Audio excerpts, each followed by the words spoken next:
All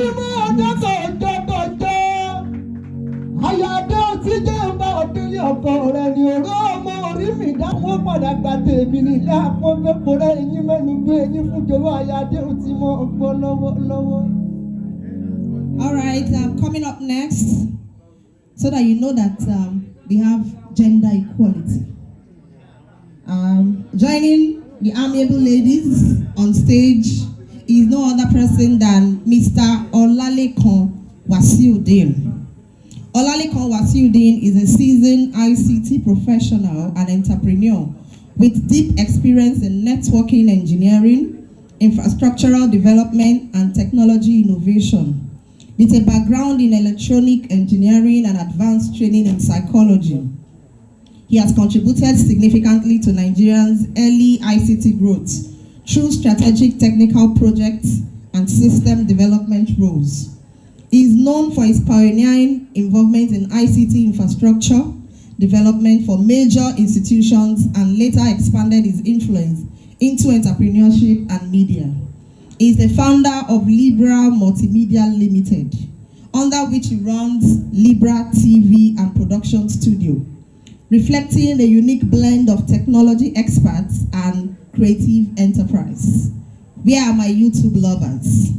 Libra TV, ladies and gentlemen, Mr. Olalekan Wasiudeen. Olalekan! Ìjẹ́bú lérí ọmọ ẹ̀rẹ́ ni wà lé bàbá tó bí ọlọ́mọ wọn ò rẹ́kún wọn kó sàárì ìbá ló kọ́ mẹ́kún wọn kó rẹ́mọ. Bówù jẹ̀bú àwọn ní ẹni wíníwíní, bówù jẹ̀bú àwọn ní ẹni wíníwíní. Bówù jẹ̀bú ọ̀fẹ́ ní ẹ̀tọ́ kù wọ́pẹ́ lágẹ̀mọ lé bàbá tó bí ọlọ́mọ lẹ́ ọmọdún mádé ọmọdún mọ́sùpẹ́ẹ́dì ìyẹjẹ mẹ́fà ní sùúrù jẹ̀bú. Lẹ́yìn jíjẹ èjìdá ìjẹ nílé bàbá rẹ̀ ni Ọlálékan. All right, the last person joining us on this beautiful panel. When you know, growing up, when we hear adverts of movies and the end parts, you hear corporate picture, Aigbe, you know? Joining this beautiful panel is no other person than Alhaji Abdulrazak Abdullahi. Alhaji Abdulrazak Abdullahi is a leading entertainment marketer with over 3 decades in the film making industry. Over the years, corporate picture brand has continued to churn out great content and a great force in the movie industry. He is a famous film marketing and distribution outfits. Ladies and gentlemen, if your hands are not too busy, join me as I bring on stage Alhaji Abdulrazak Abdullahi, CEO. With the quality of people on this panel, I think that when you look at the beauty, the handsomeness, the prestige on this panel, it's just labor. No, not 4 of us. Oh, but 4 of you together on the same project? No. Oh, okay. Okay, great. Okay, so in 1 minute, I want you to first, as we enter this session, describe your scar to shine journey. What's your scar moment? Because while the other panels were going on, there is one carcass at the back there that kept saying, all these stories are not scar enough. Some people think that if you've not suffered to a certain point, you don't have a scar story. So tell us, what was your scar moment at the start of your journey in the industry? Let's start from Mrs. Aigbe.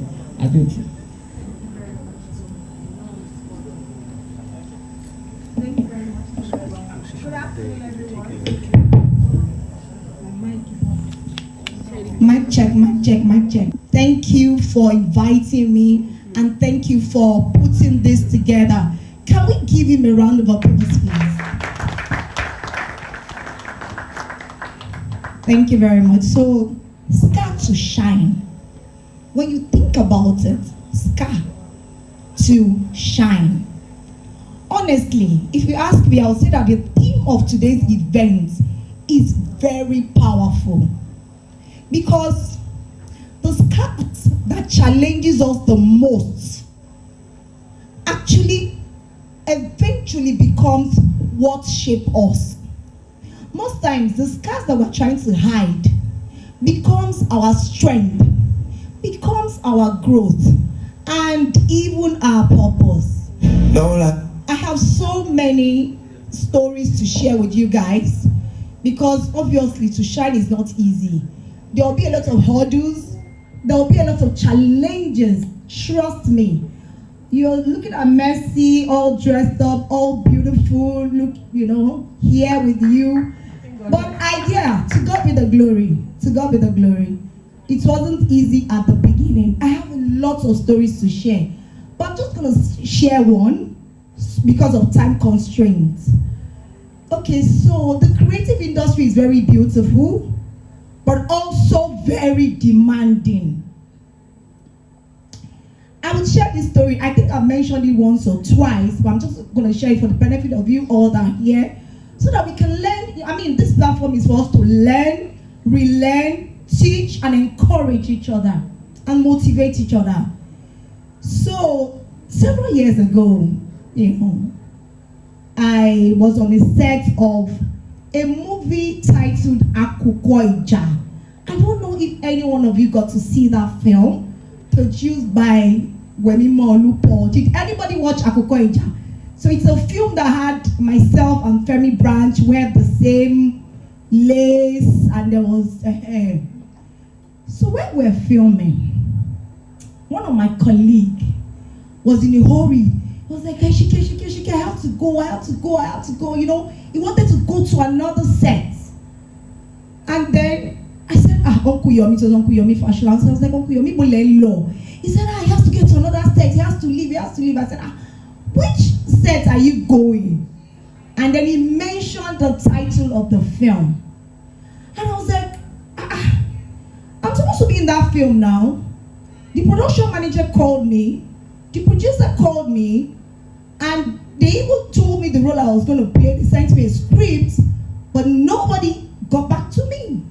I'm like, okay, what's going on? So I picked up my phone and called the producer, who happened to be my friend. I was like, Bawoni, what's up now? Kilo Shele. Where I'm filming, Uncle Yomi is saying he's coming to your set. Have you guys started filming? Oh, I don't jump. Let me reverse. So when I called her and she picked the phone, I was like, hi babe, what's up? This is Mercy. The first thing she said is, who is Mercy? Tani Mercy. And I'm like, are you kidding me? Showa, okay, it's Mercy now. And she was like, I don't have time. You better introduce yourself properly, or else I'm going to cut the phone. Oh, which one, John? Mercy. Oh, Mercy Aigbe. She was like, really? And then the only Mercy that I know is Mercy Johnson, as an actress and all that. I should have said Mercy Aigbe. She now said, yes, what do you want? I said, Shan Johnny, Uncle Yomi said he's coming to your set. And then I know you called me for this job. Your production manager called me, and then there was no follow-up call. What's up? And then she asked me, she said, where are you? I said, I'm on set in Ibadan, I'm filming. She said, oh, what I take back permission, Koto law. I'm like, permission, I don't understand. She said, well, if you want me to be calling you for my jobs, you have to be getting permission from me before you go to set. I'm like, sure, okay, really? I mean, I did 4 years of my life. I dedicated it to this craft.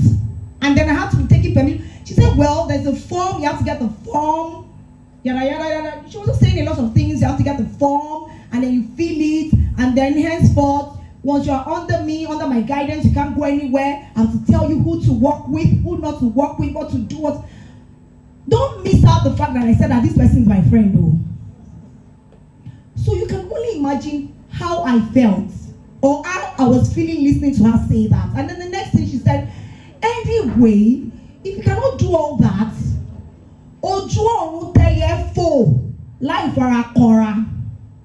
can you translate that in English? The sky is big enough for all birds to fly. The sky is big enough for birds to fly without touching each other. That's a direct translation. So, Cherry Caterpillar and Lenny, it wasn't funny because I was just up and coming. I just came into the industry. I felt so bad. I cried. So your scars are going to come with disappointments, let down. People are going to disappoint you, misunderstand you. I cried. I was like, this person is my friend. If my friend cannot help me in the industry, then what else? The person still your friend. Somehow. So, I cried. I felt so bad. I felt let down. I was discouraged. I was demoralized. But I found courage.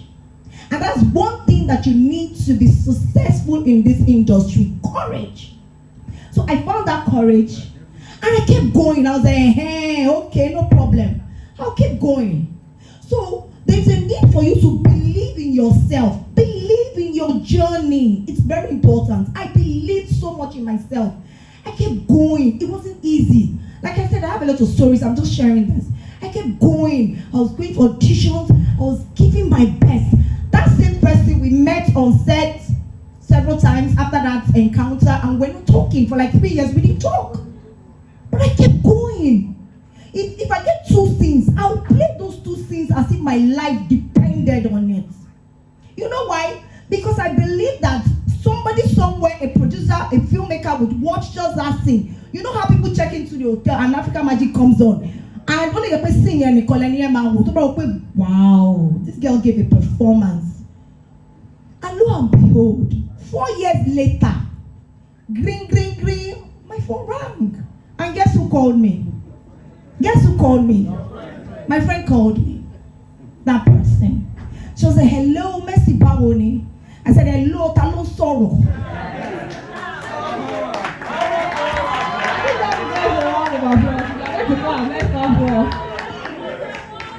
I was like, Talo Soro. And she said, she was okay. She was not okay. Would you please properly introduce yourself? Else, I'm going to cut the phone. And she was like, what's my pin do? Don't forget, almost 4 years after. And then she called me for a job. To God be the glory. She called me for a job. And I was at that point, I was very emotional and I felt very proud of myself. I was like, okay, so you can actually call me for a job without me getting permission from you, without me being under your tutelage. And then she said, she has to fast forward, she has called me for more than 3-4 jobs. But because I'm a very forgiving person, I tried to focus on the positive side. I went to do the job. And when I got there, I gave my A game. You know when you're going to the work front, I'm like, Mama kill Roy. Then you go, Mama, So that's what I did. So I'm just sharing this story because you have to keep keeping at it. It's very important.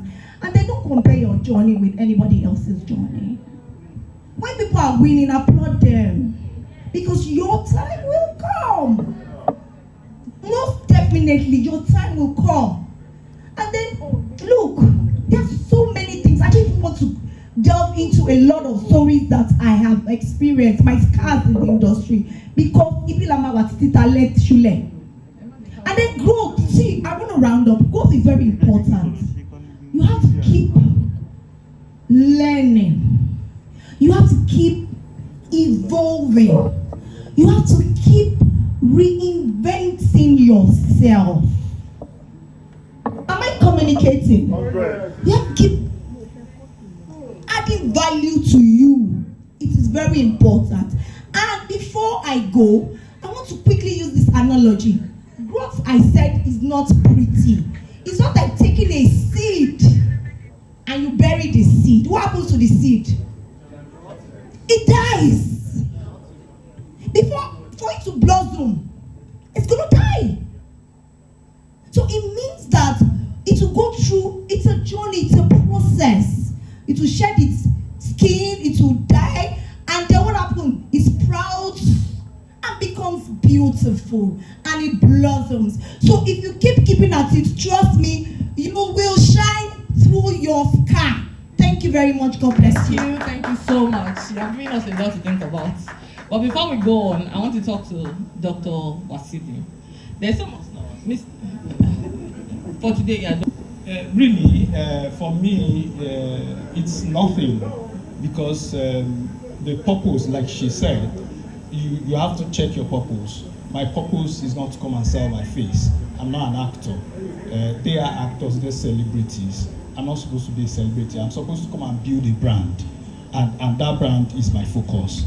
And I have to push everything that I have into building that brand.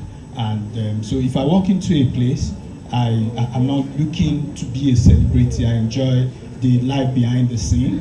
And I love the fact that the brand that we have created at Libra has gone beyond us.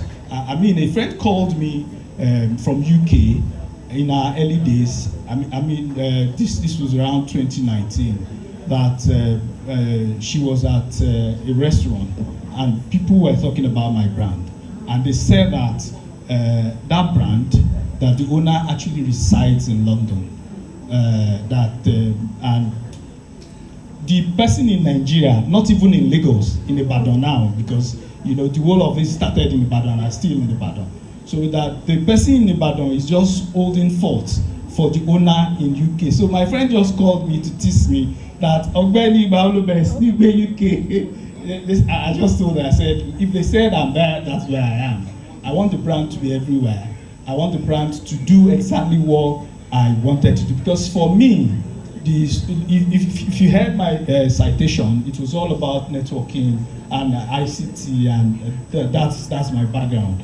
But for me, the movement started sometimes in 2011. Before 2011, I had zero knowledge of media, zero knowledge. I had nothing about film. I don't have any background at all, and I don't have any structured training till today about the whole of this. So, you know, I was just in my sitting room. I was watching African Magic, just like you said. You watch one scene and it becomes a new story. It becomes a complete story. So that was me. That was it for me. I watched a particular scene, and it was a visual effect scene on African Magic, and I was annoyed.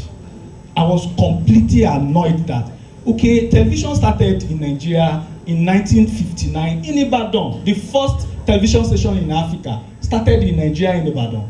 And in 2011, this is what we are broadcasting to the world via cable. And I was annoyed. And for me, you know, I used to have a lot of introspections. And after being annoyed for a while, I asked myself, what have you done? It's very easy to condemn what people have done. I mean, it's very easy to sit down and say, on Shekini Dada, if it were Africa, if it were American movie, it would have been this, it would have been. What have you done? I asked myself that question. What have you done? What can you contribute? And then I told myself that I'm going to this industry and I'm going to contribute something.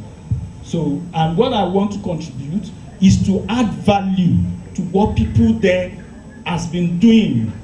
People that are there presently, as at that time, had done something. That's why I could see something on TV. So if you have any value to add, don't just sit there and complain. Go in there and add value.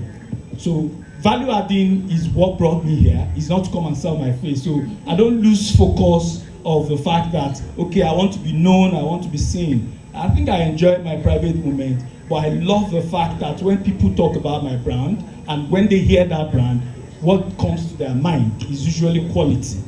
And that's this for me. I think Dr. Wasidin deserves an applause for that. And also because he was one of the first panelists that was here this morning. I think he came in around 10, 15, thereabouts. And he's been here sitting down like a gentleman since then. So a round of applause for Dr. Wasidin, please. Okay, so my next question goes to Alhaja Bukky Whrigt, if I'm correct. Your journey in the industry has been very funny. I mean, not many people leave the industry, take a break, and then come back and win an AMA award. It's not everybody that can achieve it. Some people are even afraid of leaving the industry because they think that people will forget them and they don't want to have to start the journey all over again. what were you thinking? Did you believe that you have to start from scratch again when you came back? Did you think that you would come this far? I mean, even after everything you've built. And I think you're also a cyber security expert, if I'm not wrong. Yeah. So you went, achieved, came back, achieved, went back again. So tell us about that journey. In 2 minutes, please. Good afternoon, everyone.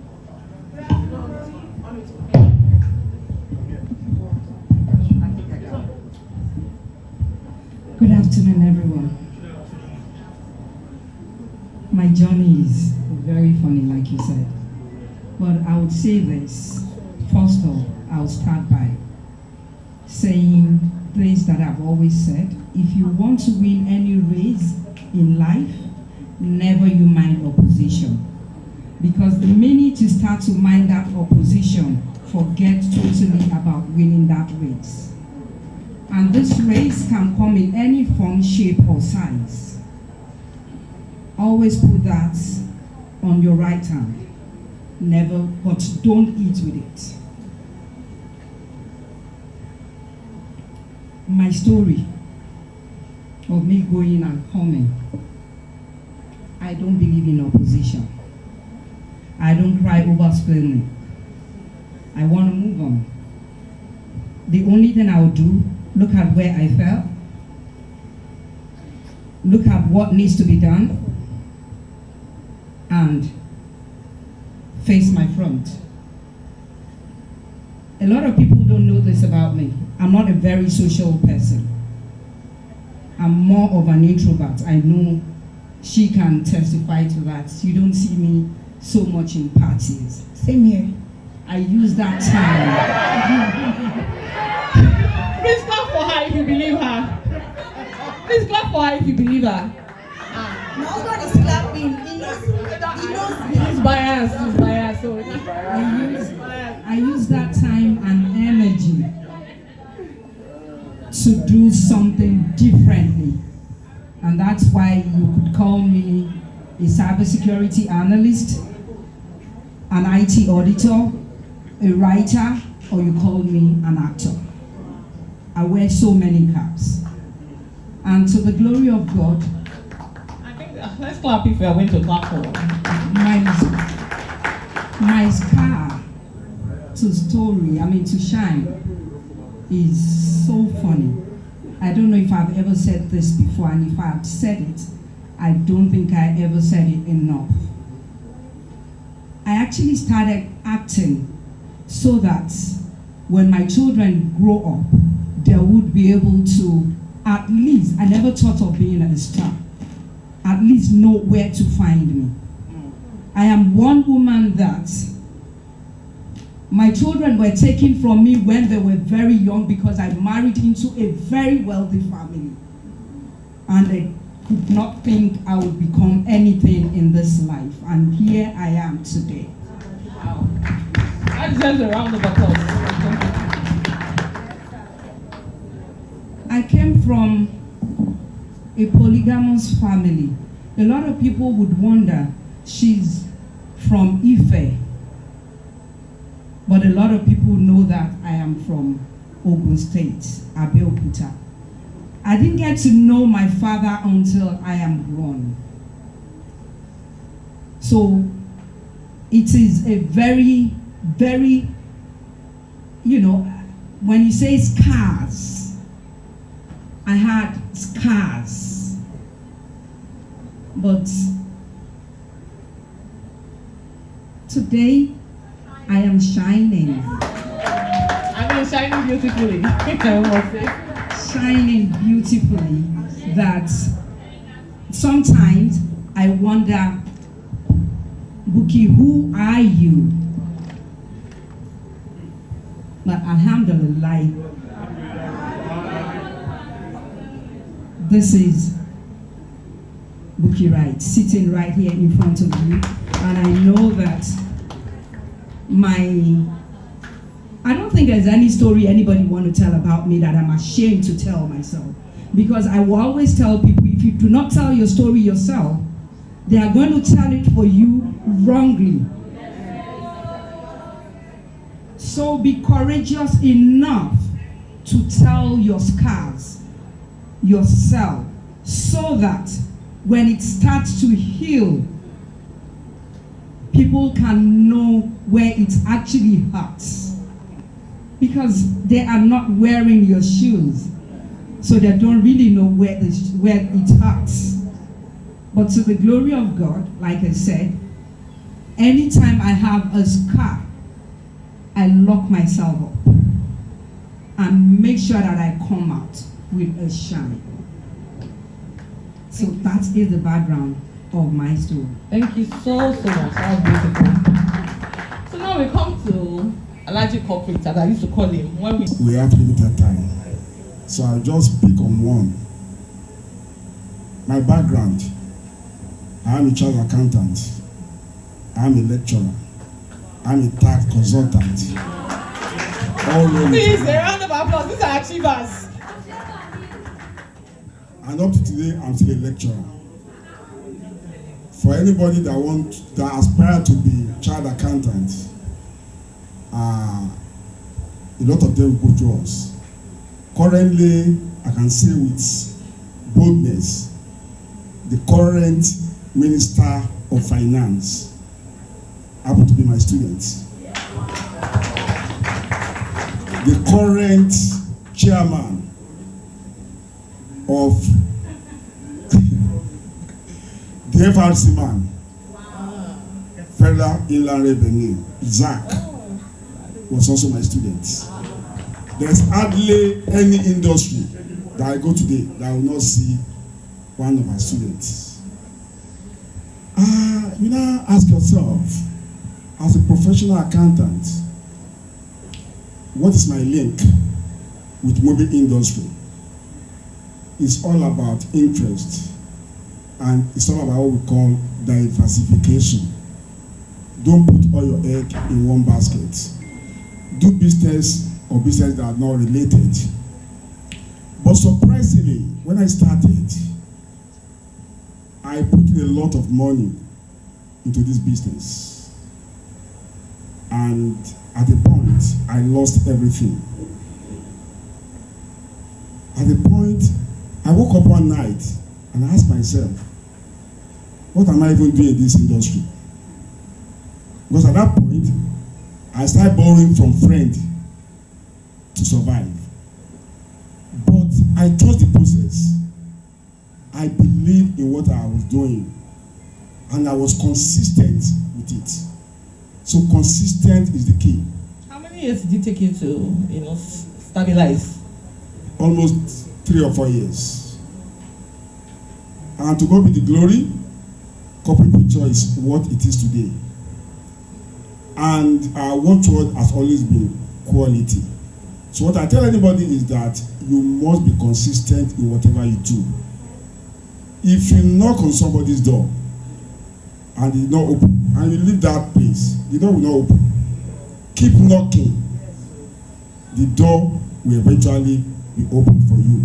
And during that period, you're going to have a lot of enemies. People don't want you to succeed. And you have more enemies when you succeed. I'll give you a current example. Some people might not like it here. Arsenal. Currently, people hate Arsenal. We're selling Chelsea fans. Let's not open I'm coming. Because the guy has been knocking on the door. He's been consistent. Second. When it's now looking like a reality that's going to get the first position this season, the hatred comes. So what I'm trying to say is that don't look at your haters. Focus on where you are going. Thank you. A round of applause. Thank you so much, sir. Okay, so the next question is to the actors on this panel. Today, you are bankable stars. You are the kind of stars that when people come into Nollywood and want to invest in the industry, you are one of those faces. You are one of those faces that they can put money on and say, this person, if we put this person in our film, we will get returns. But people see all that glamour and forget that you are still doing the work underneath. What does it take to sustain that that identity as a bankable actor? I would start. I would say this: it's not you getting to the top that is the work. Is sustaining it that is actually the major work, because at that time you have all eyes on you. So that time is when you are most vulnerable. And what do? For me, anytime I have any challenge, I turn to God. Don't turn to anybody. Because the honest truth is that those people you're turning to, they would only hear your story and mock you. But tell it to God, and like he said, be consistent. Sometimes I have a lot of people that would say, do you watch your movies? How do you feel? I tell them, I don't watch my movies just for fun. I want to watch my movies to see where I fell short, so that next time I am on set and I come across such act, I would do better. And I would always research. Even my children at a point, they told me, Mom, do you want to become a professor or something? Because of the way I study and read. And I'm very, very inquisitive. I want to know what is behind the curtain. Though a lot of people would say curiosity kills the cat, but for me, curiosity makes the cat wiser. Thank you so much for that answer. Okay. To God be the glory. I've been in this industry for over 2 decades. And one thing that I've learned is that talent alone does not guarantee success in the industry. Please don't get me wrong. Talent is very important, but discipline, character, growth are equally very, very important. One of the things that have helped me stay in this industry for this long is being true to myself, being authentic, because people connect to what they think, what they see that it's real. That's what people can relate to. I know a lot about actors that when they are acting, you just cannot connect to their acting. It's either they are trying to be too foreign. Me, I'm sure you know what I'm saying. I'm not saying that you cannot play you cannot play different characters, but be convincing enough in the character that you play. And then I tell people, don't stop learning. Learning is a continuous process. Keep bettering yourself in your craft. If you have to go for courses, if you have to have a mentor, just keep adding value. And then another thing that has also helped me is evolving, reinventing. You have to continuously package yourself. You have to continuously make your brand appealing to people. Either your craft, in the way you look, you just have to, I don't know if I'm correct, but it's important that you're like that, because whether you want to deny it or not, it's a very competitive space. Yes. So all that is also very, very important. And another thing, I don't know if when I'm talking like this, Yoruba mi man salo, Emma Bino. To baja pe shajelo laye. Because people want people that can bring people out to watch the films that you're featured in. And like 3 years ago when I was filming, I was talking to my lead character. I said, look, you're too quiet on social media. I'm not saying that you should become a tyrant. I'm not saying that you should become you need to continuously put yourself out there. It's very important because anytime when you're barren, most of the times. So you have to continue. That's why you see me when I'm going out. I share content, I share video. What's in my shilek for me? My joko. Share content tani ajo ma share ni. Share content ma fi mi ni ajo ma share ni. Share ka ma jo ni oya.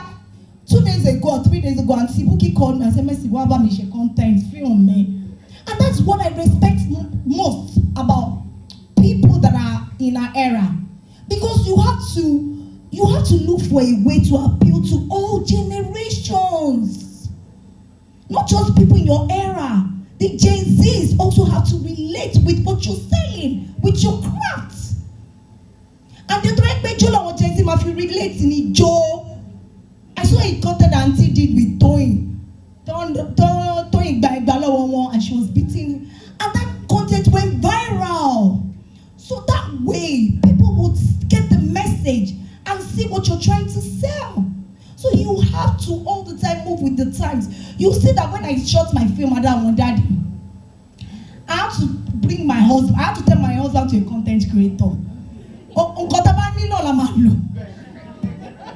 all the actors, I'll call this one, I'm in London. I'll call this one, I'm in America. Shebi, they are not the ones that funded the film. Shebi is my money, me and my husband's money.